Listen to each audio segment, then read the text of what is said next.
السلام عليكم ورحمة الله وبركاته كسو دوادا برنامج كيني تاريخ دا ما أنت واحد نديرة كسارنا أميرة ديانا تاسو كعام بحضي مقعا أميرة دادتك ديانا فرانسيس سبنسر waxay dhalatay kowdii bishii toddobaad 1961 magaalada Norfolk ee London yaraanteedii waxay la kulantay dhibaatooyin aad u fara badan waxaana kamid ahaa inay kala tageen walabadeeda waalid iyadoo yar waxaanay ka soo jeeday caylad aristocratic oo aad u xidhxidhan kuwaas oo ka dhaxashay kalsooni darro aad u weyn oo soo waajahay nolosheedii hore ka hor intaana noqon amiirada Willis oo aanay guursan dhaxal sugaha boqortooyada Ingiriiska Diana waxay ahayd macallimad barbaarisa caruurta amiirada dadka Diana waxa uu qososhay noloshii 1981 bishii 7 waxaa guursaday dhaxal sugaha boqortooyada Ingiriiska Charles Philip Arthur kaasoo u qabtay aroos caalami ah oo ay ka soo qayb galeen malaayiin qof guurkaas oo soo gabagaboobay 1992 Princess Diana waxay u dhashay laba wiil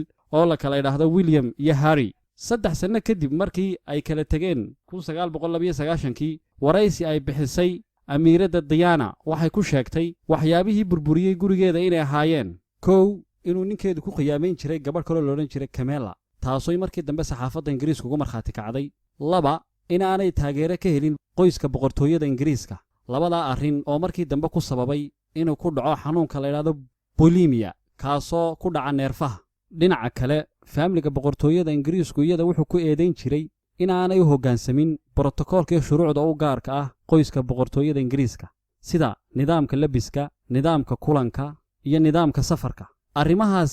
markay socdeen saxaafadda Ingiriisku waxay chance weyn ku heshay inay ka faa'iideysato khilaafka u dhaxeeya Diana iyo boqortooyada Ingiriiska taasoo Diana ku kasbatay sumcad weyn oo aad u buunbuunisay hase yeeshee boqortooyada Ingiriisku iyada sax ahayd waayo Diana uma dhaqmi jirin sidii amiirad boqorado kale iyadoo dadka masaakiinta caawin jirtay ahaydna qof leh organization fara badan oo humanity-ga ah taasoo markii dambana ku heshay magaca ah amiirada dadka waxay arrintu sida ahaataba oo Diana aad arrinteeda saxaafadda Ingiriisku u qaada dhigto boqortooyada Ingiriisku waxay go'aansatay in la kharajiyo Diana arrintaas ay ku sababeeyeen inay u soo jiidiso subcad xumo qoyska boqortooyada Ingiriiska haddaba 1997 bishii 8 amiiradii dadka Diana waxay ku dhimatay shil baabuur oo ka dhacay Paris shilkaas oo soo gabagabeeyay noloshii amiirada dadka Diana waayaheedii oo iskugu jiray dhoola cadayn farxad murugo boqortooyo khiyaamo iyo arrimo kale oo badan